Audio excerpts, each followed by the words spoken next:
Hello, hello! Good afternoon, everyone! Nagbabalik na naman ang inyong cute na Cosinera!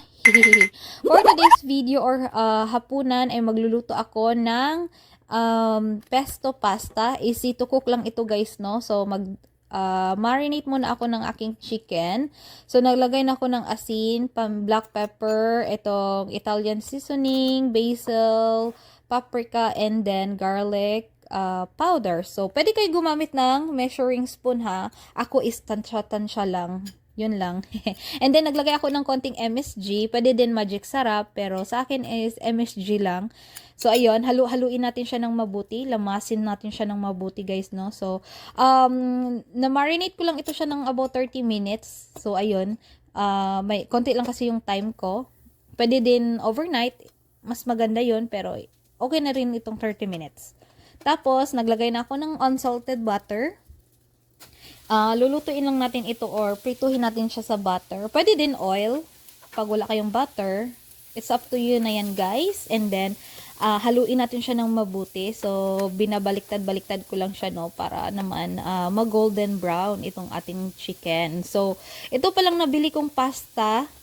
Akala ko pesto pasta lang talaga siya. So, hindi na ako magluluto ng hindi na ako magluluto ng separate na pasta, no, kasi included na siya doon sa nabili ko. So, ayun. So, ayan na. Hinahalo-halo na ni Inday. Mas mabuti din yun, no, na ready na or may kasama ng pasta kasi hindi na siya masyadong mahirap magluto, no. Ayun. After a few minutes, naglagay na ako ng 2 cups of water and then itong heavy cream. Pwede din kayo gumamit ng all-purpose all-purpose cream. So, ilalagay na natin itong ating pesto pasta na ready mix. Ayan, halu-haluin. And then, lulutuin ko siya sa around 10 to 12 minutes. Tapos, sa mahinang apoy lang din, guys, para hindi naman matuyo agad yung inyong pasta or yung sauce. Ayan, okay na siya. Naluto na. Ilalagay na natin ang ating grape tomato, itong parmesan cheese. Konti lang na nga lang naiwan. But, pwede na rin yan. And then, naglagay ako nung aking 4 types of cheese na mix na available dito sa bahay. No? Ayan, halu-haluin. And then, tatakpan ulit natin siya around 2 minutes. And then, sa napakahinang apoy lang ulit, guys, para hindi matuyo. So, okay na yan.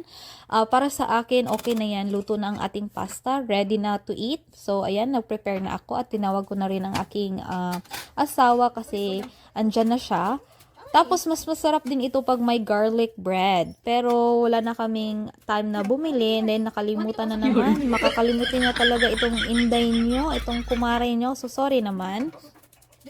Pero sa amin okay na yan. And then, at dito lang din magtatapos ang ating voice over, no? Thank you so much for watching. Be safe kung saan man kayo and huwag kalimutang maghapunan. Bye-bye! Have this pesto pasta. I think it's yummy. I think I need bread. Too yummy.